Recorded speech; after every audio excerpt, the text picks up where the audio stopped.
So let's go ahead and get started. We're going to explore seasonal nourishment, specifically through the lens of spring, because it is very much spring here in the Northern Hemisphere.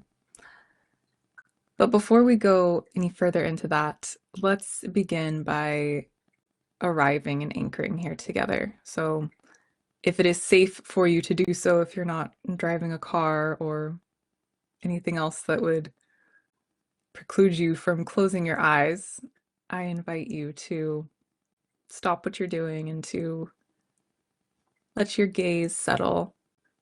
Maybe close your eyes and bring your attention and your focus inward. Taking a moment to come back to yourself, to kind of reorient from whatever you've been doing today so far.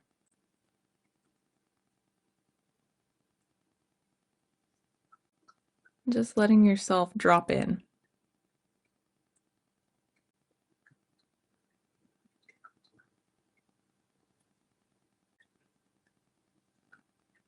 And bringing your awareness to your breath.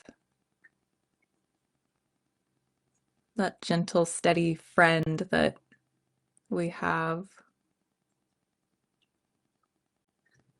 Just observing it, letting it be here, feeling the inhales and feeling the exhales.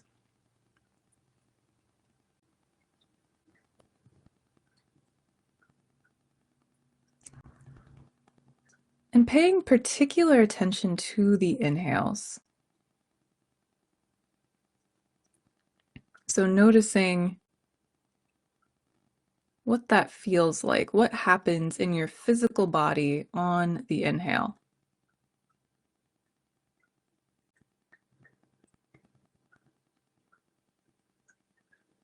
And there's no right or wrong answer. There's nothing in particular that we're looking for. Just what is your unique experience of an inhale?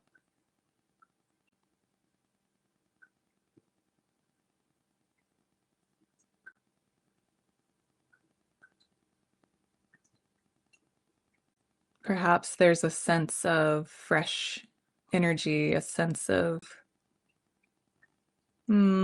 aliveness or vitality, maybe a subtle awareness of a slight quickening of the heartbeat on the inhale, which is completely normal and okay.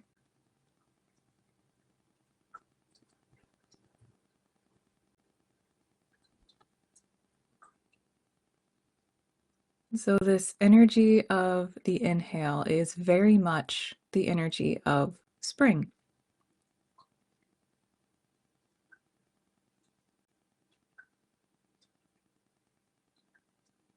And feeling that expansion, the nourishment of fresh prana or life force energy.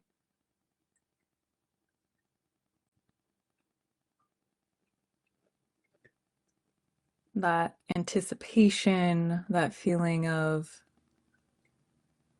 vitality, invigoration, wonder, aliveness.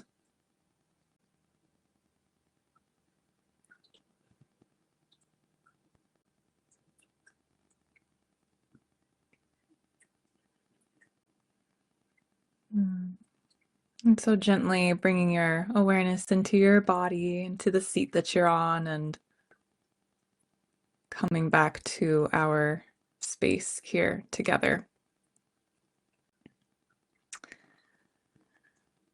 Hi, welcome. So this spring energy that is very much akin to the inhale, and this kind of waxing, growing, potentiality, rising, awakening, blooming.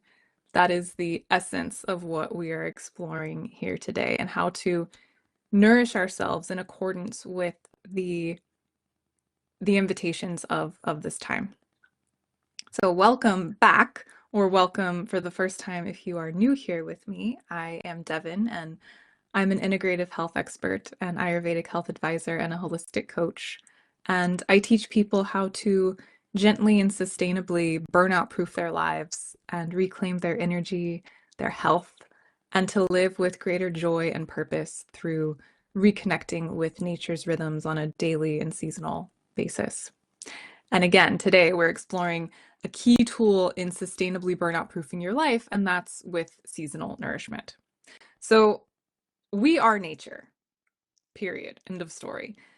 And like all things in nature, we are meant to live in a rhythm, not on hyper overdrive or being the same all the time, but in a very gentle rhythm. So every day, every season, every phase of life has its own invitation, its own flavor. And when we honor these shifts and adapt accordingly, we effortlessly create resilience and ease instead of resistance and burnout. It doesn't have to be a hard thing, like, caring for ourselves, self-care, healing doesn't need to be these big, hard, complicated things. It just is. It just happens. So on this springtime, this potent time of awakening and invigorating and all of those things that I wanted you to really have a felt sense of, because we're talking about these things in a literal way and also a very energetic, metaphorical way. So I wanted you to have that felt sense of like, ooh, spring, awakening, inhale, life force, right? So it's a very multi-leveled, nuanced concept. So on InnerSpark's seasonal spiral, our wheel, we have spring represented by two different archetypes. So there's the first half of spring and the second half of spring. And early spring is the initiate archetype. And this is that kind of bright-eyed, curious part of you that's waking up and beginning again and very tender and innocent and sweet. And then later part of spring is the lover. And that's this version of you that is playful and sensual, embodied, being in a body, sensual, as in like perceiving the world through the senses, being very much here. It's deeply connected to what lights you up. Spring is also what we refer to as kapha season in Ayurveda, and this is governed by the earth and water elements. So think what happens when you bring earth and water together. You get mud. Yeah, it's that damp, dense, slow moving, heavy, like muddy, heavy earth. And we need that. That is very stabilizing, but it can also lead to stagnation if we're kind of in it too much and not adjusting accordingly and letting it serve as a solid, stable foundation for us to grow out of versus something that ends up holding us down and weighing us down. So again, I'm offering these different ways of thinking and feeling into this time and into these energies. But overall, this is a season of growth and emergence, gently and with patience and with great intention. So going back to the breath that we were playing with in the beginning, it has its own natural rhythm. And when we're not controlling it, it's doing its own sweet in and out thing. So imagine if we're like trying to force it, right? Or we start like doing some weird shallow breathing or some heavy breathing. That doesn't work. It doesn't feel good. It's not sustainable. And if you've ever grown anything from a seed, similarly, you know this process. It takes its own time. It has its own rhythm. Sometimes it seems to grow faster, and sometimes it's as though the seedling just hasn't changed in days. Sometimes it's different when you look at it in the morning to just a few hours later in the afternoon. Spring's reminder to us is to get moving, to emerge, and to grow, yet in a time and space that is appropriate without rushing, overdoing, or haphazardly using our energy. And that's a really big one that I see so much of in the people that I work with and in anybody that is dealing with any kind of exhaustion, depletion, burnout, health issue, whatever they want to call it, it's this misuse of our energy and trying to be who we're not meant to be or to force things to happen on our own timeline. And that seedling, to keep going with that analogy, it knows exactly what to do. It knows itself, and it's not trying to be anything else. So it knows it's a tomato, for example. The watermelon seed knows it's a watermelon seed. It's not going to try to like also be something else or anything like that. It has its own unique mission and purpose and is supremely focused on just that alone. And then it blooms beautifully in the only way that it possibly can. So the reminders and invitations of spring are really twofold: to grow, emerge, lighten up, and to do so in a very grounded, appropriate way. So leaning into that mud, that place of nourishment and potentiality, that stable foundation out of which we can really explore and grow from in a playful, curious way, in that early spring energy with the initiate archetype, and in a very embodied, intentional, sensual way of knowing ourselves deeply from the inside out in that kind of later springtime. And again, we can see all of this mirrored to us in nature and in the way that things grow in our own process, regardless of what the seasons are, as we're working through different things, healing on a physical level or a more emotional and mental level. These cycles and these flavors and these archetypes are always here. So that's kind of that first invitation. And that second invitation, I feel, that really comes from this time is to don't go from 0 to 60 without tending your needs, or you'll continue living in that depleted, burnt out state. So to know yourself and know how and where you most desire to channel your energy, and do only that.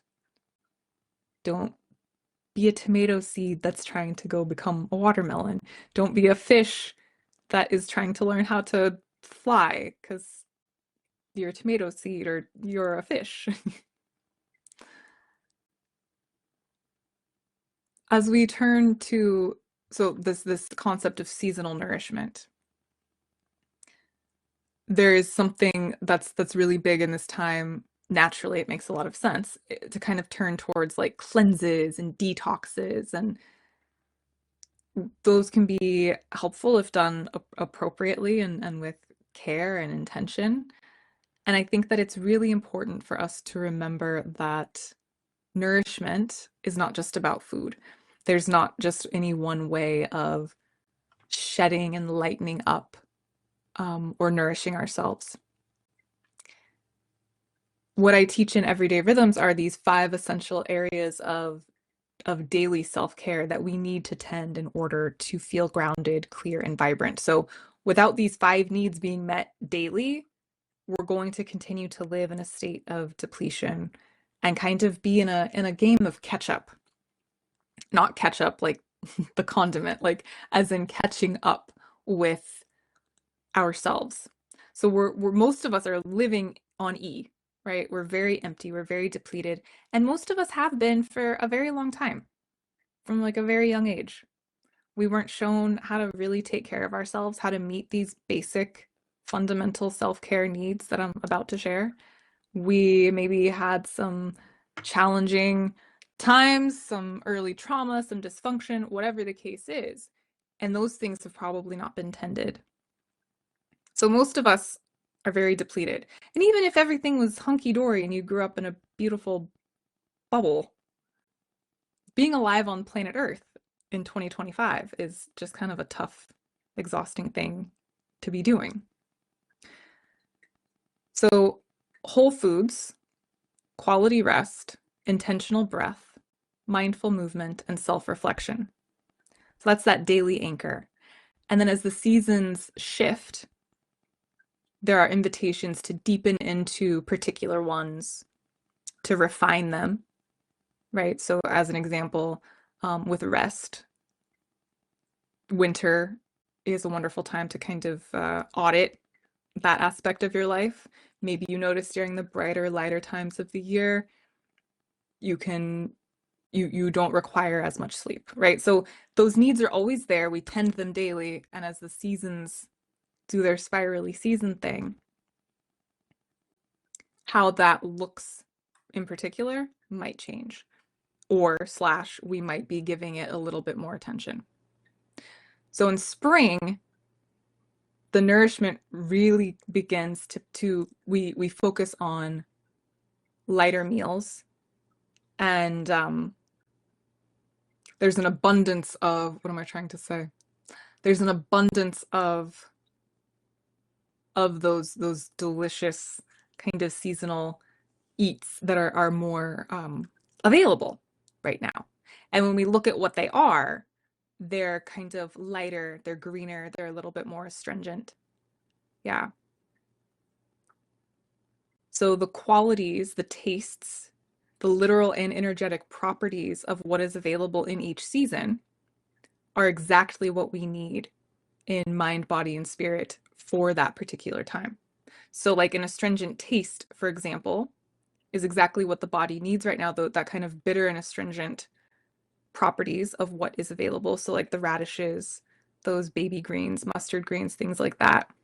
And again, we're never doing anything in excess, but when we're adding those things because they're fresh and available, we're getting their medicine. And so that bitter and astringent flavor is very cleansing for the liver, for the inside of our physical body. It supports the natural detoxification processes that are already taking place.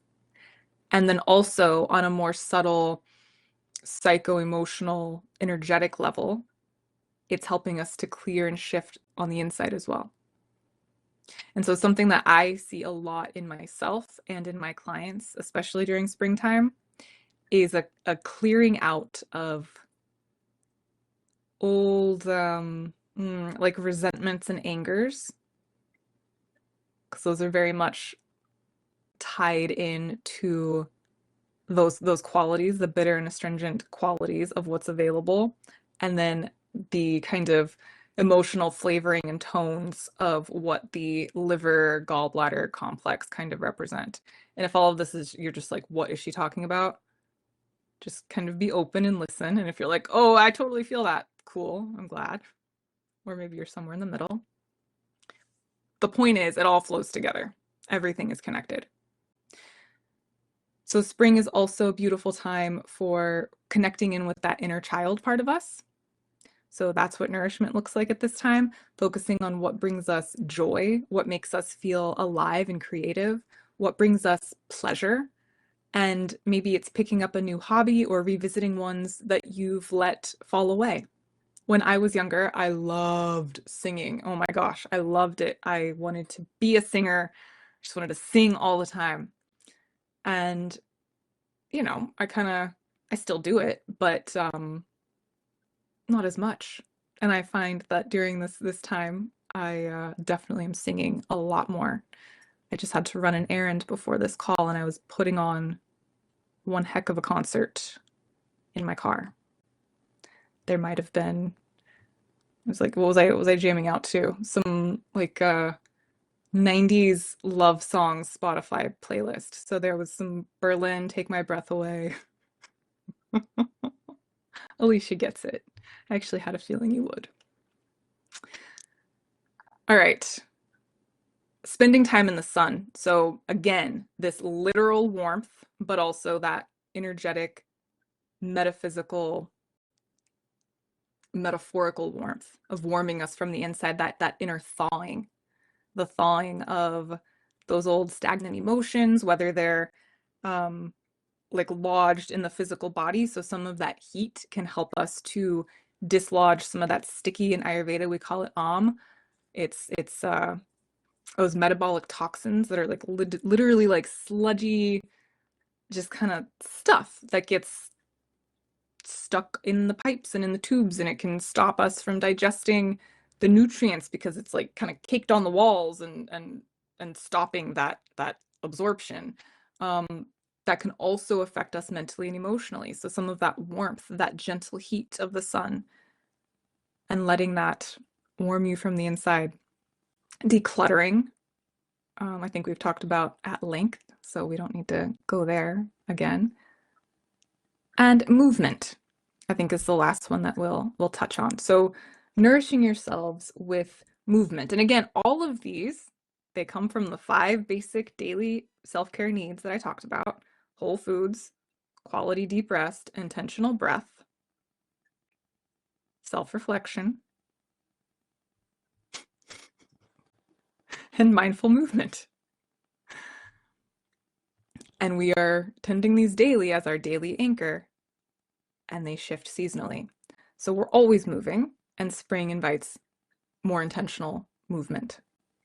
So re-evaluating how you move your body, what really brings you joy as you move your body, not having movement be some type of punishment or performance, or holding on to something that you maybe once did a while back in your life that maybe doesn't work or serve you anymore. It's about meeting yourself where you are today, who you are today in the body and energy complex system that you are today, and honoring that. So letting it be sustainable, letting it be fun, letting it be joyful. So true nourishment, when we are really nourished, has us feeling stable and light, right? Like just a nice exhale. We're grounded so that we can grow. And spring, again, really exemplifies that. We've got that strong, muddy earth foundation to then grow out of. Grounding doesn't mean heavy. It's a nourishment that leaves you feeling like safe and satisfied, replenished, and even inspired, because from that base, you're like, I can really grow, I can expand. Remembering that quality of mud that we spoke of, and the initiate and the lover archetypes can also guide your spring season. Think and feel into potential and embodiment and aliveness, and what you loved as a child, what evokes a sense of playful curiosity and openness. And then, of course, the shadow side of those things would be, where are you resisting your potential? Where are you resisting being fully embodied and like receiving the gifts and the joy of that? Where might you be resisting fully living life and not embracing your childlike sense of curiosity and tenderness and openness? So I invite you to reflect on those things. And additionally, what does true nourishment look like for you during this spring season? What does your inner initiate, your inner child, your spring self want more of and less of? And what small shift would feel loving and lightening for you right now? So you can feel free to share anything that's coming up for you right now. If you're here live, if you're catching the recording, also, I love these conversations. So please let it be a two-way thing, not just me here sharing. I love to hear what's coming up for you and your experiences. So I think in closing, because I could talk forever about all of this, love it. This is about replacing what drains you with what nourishes and restores you and allows you to feel that sense of grounding and lightness.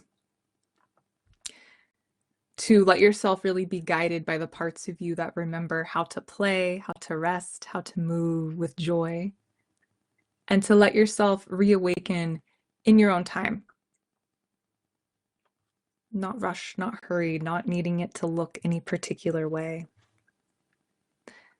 So returning to that rhythm, lightening your load, and returning to what really nourishes and delights you.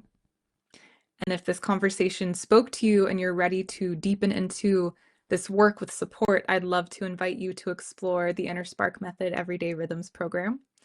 It's a proven 8-part system with private mentorship that is rooted in nature, Ayurveda, and integrative health to help you to simplify self-care and reclaim your health and your life holistically, naturally, and sustainably.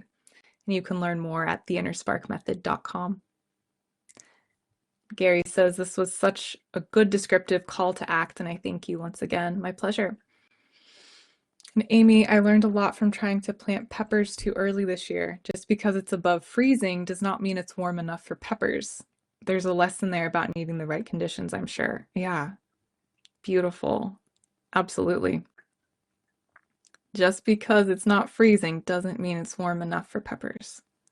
I love that. Very metaphorical.